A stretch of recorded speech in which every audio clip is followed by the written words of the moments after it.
India today is at the crossroads of history, and the choices it makes now will shape not just its own destiny, but the global balance of power for decades to come. The story unfolding before our eyes is unlike anything we have seen before. Because for the first time in modern history, India is not simply reacting to global events, is influencing them.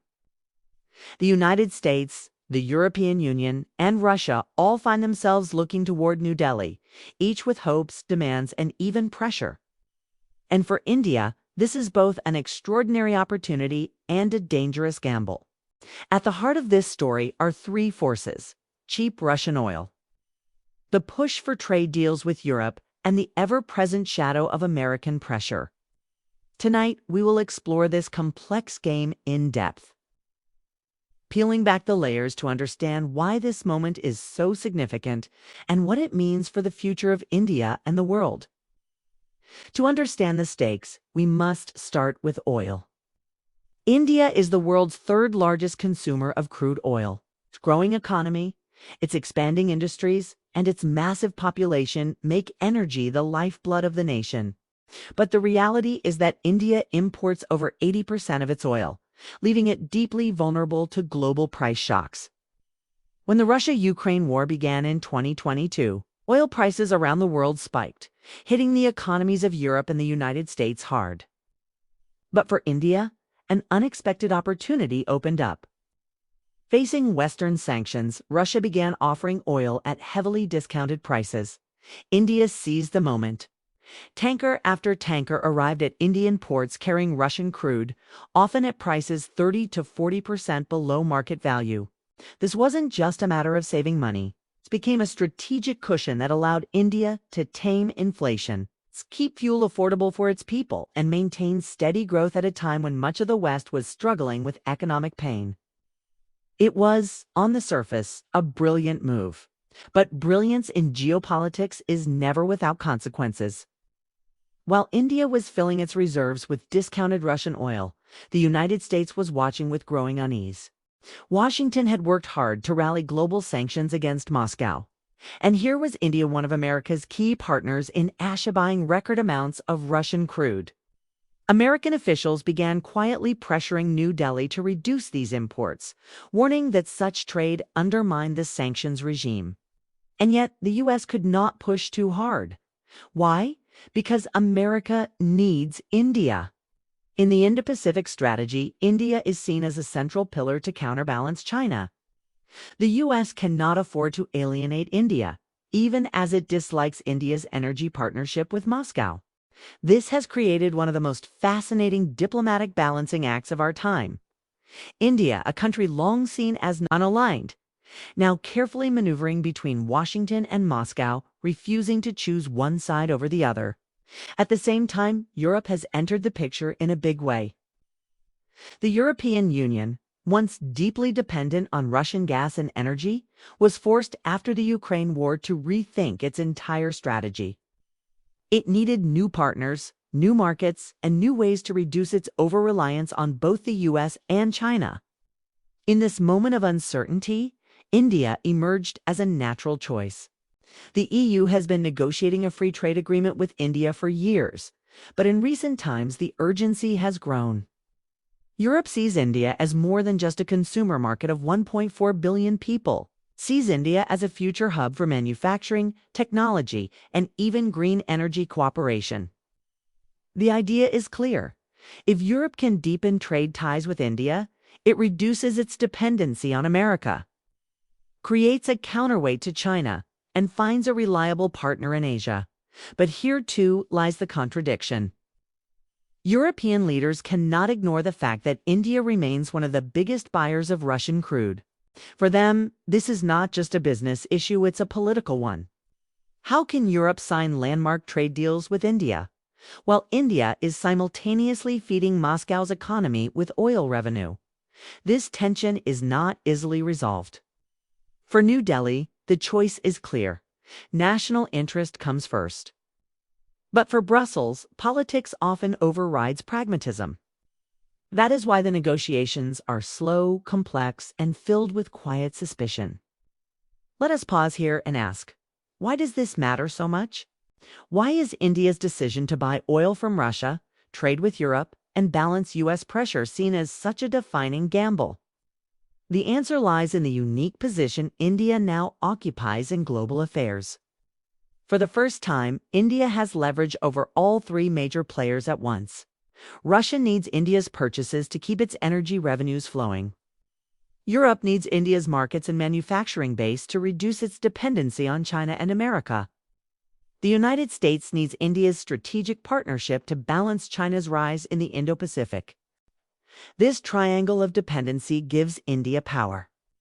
Power to negotiate better deals. Power to assert its own interests. Power to walk an independent path. But with power comes risk. Because balancing three sides is like walking a tightrope in a storm. One misstep could have serious consequences. If India tilts too far toward Russia, it risks alienating both the US and the EU. If it tilts too far toward Washington, it could lose the benefits of discounted energy that fuel its growth. If it gives too much to Europe, it may find itself locked into concessions that limit its independence. This is the essence of the gamble. India is trying to have it all. And the question is, can it succeed? To see how difficult this is, let's look at the pressures India faces behind closed doors. In Washington, lawmakers are increasingly impatient. Some argue that India cannot be a true ally if it continues to be Moscow's energy lifeline. Others, however, argue that pushing India too hard would only drive it closer to Russia and China, which America cannot afford. This split in U.S. opinion gives India some breathing room, but it is temporary. As elections in the U.S. approach, India may once again find itself under sharper scrutiny. In Europe, meanwhile, trade negotiators are pressing India for reforms on tariffs, labor, and climate policies. India, however, knows that opening its markets too quickly could harm its domestic industries. So, the talks drag on, with both sides trying to find a middle ground. What about Russia? For Moscow, India is more than just an oil buyer, is a symbol of defiance. When much of the world turned away, India kept buying. That allowed Russia to argue that it was not isolated, that it still had powerful friends. Kara. But Russia, too, has expectations. It wants India to deepen cooperation beyond oil into defense, energy projects, and infrastructure. Yet here, India hesitates, aware that going too deep with Russia could provoke even stronger backlash from the West. Again, the balancing act continues. Now, let us imagine the future. If India continues on this path, what could happen? There are three possible outcomes. In the best-case scenario, India successfully manages to maintain its oil imports from Russia, secures a landmark trade deal with the European Union, and deepens its strategic partnership with the United States. This would make India a true swing power, courted by all sides, respected for its independence, and central to the new global order. In the worst-case scenario, however, India could find itself isolated. Imagine if Washington imposes secondary sanctions on countries that buy Russian oil, and Europe delays or cancels trade deals over political concerns. India would then be stuck between losing cheap energy and losing access to Western markets. In that situation, the gamble would look more like a trap. The third possibility, and perhaps the most likely, is a messy middle ground. India keeps buying oil but reduces some volumes to appease Washington. It signs partial trade deals with Europe but not the full agreement. It deepens defense ties with the U.S., but keeps its old contracts with Russia.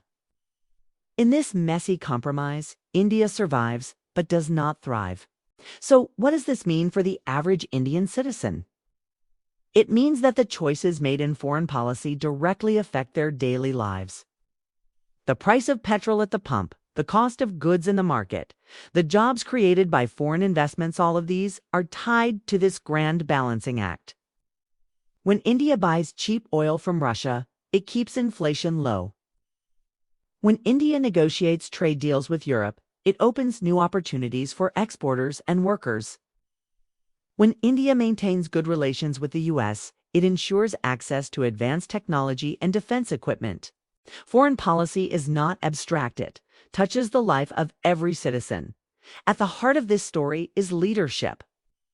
Prime Minister Narendra Modi has projected India as a confident, independent voice on the global stage. He has refused to bow to pressure, repeating again and again that India's national interest comes first. This stance has won him admiration at home and respect abroad, but it has also raised expectations. The world now sees India as a country that cannot hide behind non-alignment, but must actively shape global affairs. That is a heavy responsibility, and one that carries both risks and rewards. The truth is, the world is changing faster than ever. Old alliances are weakening, new partnerships are emerging, and power is shifting from west to east. In this moment of transition, India finds itself with a chance to shape history. But shaping history is never easy. It requires vision, courage, and sometimes a willingness to take risks. The gamble India is taking today may define its role for the next 50 years. If it succeeds, India will emerge as a true global power, respected not just for its size but for its influence. If it fails, it may find itself caught in the crossfire of great power rivalry. So, as we look ahead, the question remains: can India continue to walk this tightrope? Balancing cheap Russian oil, lucrative EU trade deals, and unrelenting US pressure. Can it turn this gamble into a masterstroke? Or will the weight of conflicting demands eventually pull it down? The answer is not yet written.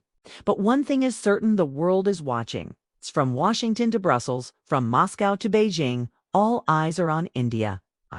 And in this high-stakes game, every move matters, every decision counts. And the outcome could very well shape the new world order.